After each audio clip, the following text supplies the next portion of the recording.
Ce que vous voyez là, c'est un petit groupe de musique alors presque inconnu qui joue à l'Oka Hotel de Seattle devant une cinquantaine de personnes le 17 avril 1991. Pour la première fois sur scène, ce groupe joue une musique appelée Smells Like Teen Spirit.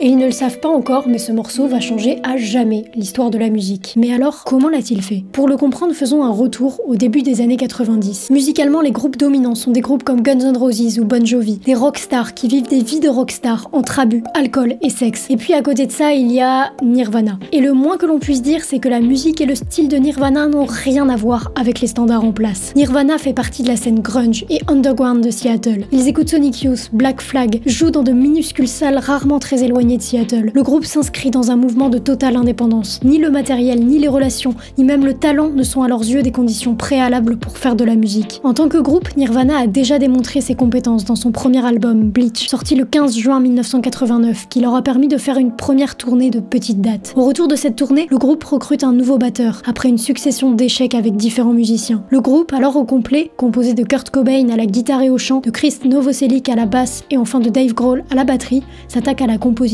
du second album de Nirvana. Dans ce contexte, Kurt Cobain a une idée en tête pour l'un des titres de l'album. Il veut composer la chanson pop ultime. Très inspiré des Pixies, il crée le riff de Smells Like Teen Spirit. Et au début, le morceau divise le groupe. Si Dave Grohl est convaincu dès qu'il entend le riff, Chris Novoselic est un petit peu plus réticent. Il dira même à Kurt que c'est ridicule. Pourtant, évidemment, Cobain ne lâchera pas ce morceau. Il lui fallait ensuite trouver un titre et une ligne directrice pour cette musique. Et pour ça, Kurt décide de s'inspirer d'une nuit alcoolisée passée avec son amie Kathleen Hanna. Quelques mois plus tôt, les deux amis s'étaient retrouvés pour taguer les murs d'un soi-disant centre de grossesse pour adolescentes. Ce centre camouflait en fait les manigances d'un groupe extrême, disant aux adolescentes prises en charge par ladite clinique qu'elles iraient en enfer si elles se faisaient avorter. Dégoûtée par ces actes abjects, Kathleen taguera Fake Abortion Clinic Everyone, tandis que Kurt taguera God is Gay. La soirée se termine dans l'appartement de Kurt, toujours très alcoolisé. Kathleen continuera de faire plein de tags, mais cette fois-ci sur le mur de l'appartement de Kurt. Parmi eux, elle taguera Kurt Smells Like Teen Spirit. Kurt prit ce tag comme un compliment, pensant que Kathleen faisait référence à leur précédente conversation sur la révolte adolescente. 6 mois après cette nuit-là, en pleine composition du second album, Kurt appela Kathleen et lui demanda si elle était ok qu'il utilise son tag pour le titre d'une nouvelle musique. Kurt n'apprendra que plus tard que Kathleen ne faisait pas du tout référence à la révolte adolescente, mais simplement à une marque de déodorant qui s'appelait Teen Spirit.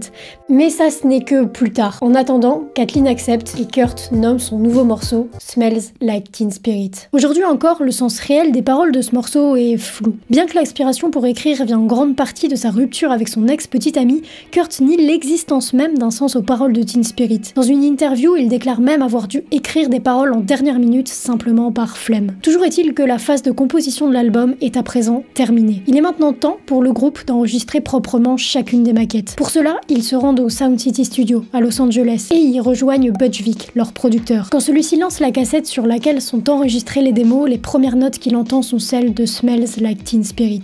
La qualité médiocre de la cassette et la saturation poussée à son maximum ne lui permettent pas de saisir tout de suite ce qu'il se passe. Cependant, il se sent tout de suite excité à l'idée d'enregistrer ce morceau. Le groupe l'enregistre en seulement 2 prises, et ce sera la première qui sera gardée dans le morceau final. Les restes des sessions défilent, et le second album de Nirvana, Nevermind, est à présent terminé. Le single de l'album est déterminé. Ce sera Smells Like Teen Spirit, et il sortira 2 semaines avant Nevermind, sous le nouveau label du groupe, Geffen Records. Geffen Records possède un large réseau de diffusion. Ça signifie que le single de l'album sera diffusé d'emblée sur toutes les stations de radio américaines et aura un accès privilégié sur MTV. C'est notable parce que ce n'était pas le cas du premier album, Bleach, qui était sorti sous un plus petit label appelé Sub Pop. Geffen Records prépare donc le succès de Smells Like Teen Spirit. Il a confiance en son potentiel et est prêt à tout mettre en œuvre pour que le morceau soit écouté par le plus de personnes possible. Dans ses prédictions, le label prévoit 250 000 ventes. Il ne se doute pas une seule seconde que la réalité va dépasser leurs espérances les plus folles. 10 septembre 1991. Smells Like Teen Spirit sort et le changement est radical. Une semaine après la sortie du titre et donc une semaine avant la sortie officielle de l'album,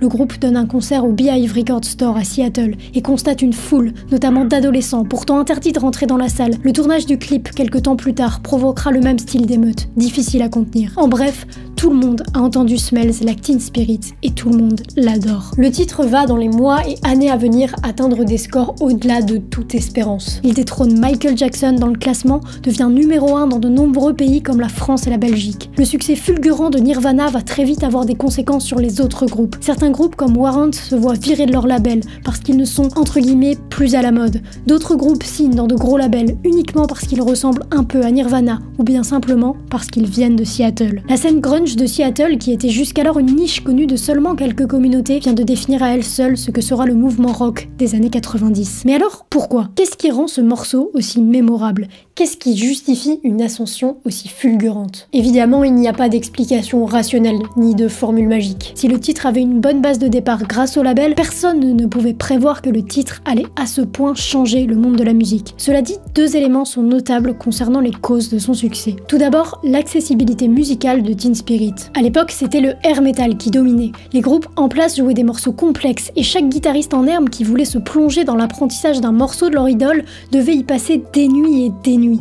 Kurt est arrivé avec un morceau contenant littéralement 4 accords. Il ne pouvait pas faire plus simple. Ce changement radical allant au total opposé de la tendance a séduit. Le deuxième élément, c'est la génération X. Smells Like Teen Spirit transpire l'apathie, et ce sentiment n'était pas exprimé dans les morceaux les plus connus de l'époque. Cette apathie était pourtant un sentiment très présent dans toute la génération X, alors adolescente à l'époque, âgée de 15 à 26 ans. Quelqu'un va enfin parler à cette génération adolescente, va trouver les bons mots et la bonne manière de leur transmettre un message. Le morceau crée aussi une rupture entre les ados de la génération X et leurs parents, qui sont eux beaucoup plus réfractaires au mouvement grunge et à Nirvana. Le grunge va bien plus loin qu'un simple style de musique. Cela devient un style de vie pour beaucoup d'adolescents. C'est un courant de pensée à part entière, proche de celui du nihilisme, un style vestimentaire, un comportement, bref, un esprit entier qui permet aux adolescents de se construire, et aussi de marquer cette fameuse rupture avec leurs parents, nécessaire pour beaucoup au cours de cette période. Kurt a réussi à capturer l'esprit de rébellion, entre remise en question, impression d'être trompé par la vie, impression de ne pas avoir d'avenir, d'être déçu de la totalité des choses qui nous entourent, de la famille à la société, en passant par le système scolaire. Les morceaux de Nirvana retranscrivent en musique l'esprit des adolescents. En réussissant à parler à toute cette génération, Kurt en est devenu l'icône et le porte-parole. Cependant, ce n'est pas ce que Kurt Cobain voulait, et il se trouve qu'il va très mal supporter ce nouveau rôle. Tout d'abord, il commence par modifier ou négliger Smells Like Teen Spirit en concert, voire ne veut plus la jouer du tout, pour frustrer la partie du public venue exclusivement pour elle. Il craint à présent que la jouer sur scène attire, je cite, le genre de fan qu'il détestait au lycée. Il ne déteste pas fondamentalement le morceau, il reconnaît même qu'il a du potentiel, mais il est à son sens trop lisse, trop commercial. Et surtout, ce qu'il déteste, ce sont les conséquences qu'ont ce morceau dans sa vie et sur sa musique. En effet, Nirvana a transformé tout un style. Le grunge n'est plus le style indépendant et rebelle connu seulement par quelques petites communautés. Il est devenu un style mainstream, un style à la mode, un style adopté par la plupart des adolescents qui, sans le vouloir, déforment en fait le propre du grunge. Kurt voit tout cela d'un assez mauvais œil. Est-ce qu'un style construit sur l'indépendance et la rébellion ne perd pas toute son essence lorsqu'il devient le nouveau genre à la mode? C'est en tout cas un peu ce que ressent Kurt, qui a l'impression que son succès invalide sa rébellion, enlève toute la valeur qu'avait son message. De plus, il a l'impression d'être utilisé par les maisons de disques, qu'il ne devient qu'un produit à la mode, alors qu'ironiquement c'est ça qu'il critique. Se rajoute à ça un élément plus profond, sur lequel je ne vais pas m'attarder dans cette vidéo, mais que je mentionne parce que je pense qu'il a eu son importance. Kurt était en dépression, et cette dépression nourrissait une forte haine envers lui-même. Alors oui, ça peut vous paraître sans rapport. Et pourtant, il est assez probable que ces troubles mentaux aient joué un rôle dans son refus du succès. Comment les gens peuvent-ils l'aimer s'il ne s'aime pas lui-même? Comment sa voix qui exprime la haine et la colère peut-elle soudain être adorée? Alors certes, Cobain a rêvé de ce succès international, a rêvé que son groupe atteigne le Nirvana. Cependant, comme l'a très bien expliqué Dave Grohl dans une interview, Kurt voulait probablement vendre 20 millions de disques et être le plus grand groupe du monde, mais je suis sûre qu'il ne voulait pas tout le bagage qui l'accompagnait. Après ce succès fulgurant, on dira de Kurt et de Nirvana qu'ils continuent de jouer les anti-rockstars, les rebelles. Par exemple, quand Kurt portera une chemise avec noté « Les magazines de Rock Corporate sont toujours nuls » lors de leur toute première de couverture dans le magazine Rolling Stone. Mais en réalité, ils ne jouent pas les rebelles. Au contraire de certains de leurs prédécesseurs et de leurs successeurs, eux sont rebelles. Kurt veut simplement rester fidèle à lui-même et à ses principes. S'il est reconnaissant de tout ce succès, il n'en profite pas. C'est d'ailleurs ce qu'il écrira dans sa lettre de suicide, juste avant de se tirer une balle seulement 3 ans après la sortie du titre qui a propulsé Nirvana au sommet. Si ce titre a bien quelque chose de spécial, il n'est sûrement objectivement pas le meilleur morceau de Nirvana. Et pourtant c'est celui-ci que l'histoire retiendra, car il a défini à lui seul tout un courant musical et toute une période période de l'histoire de la musique.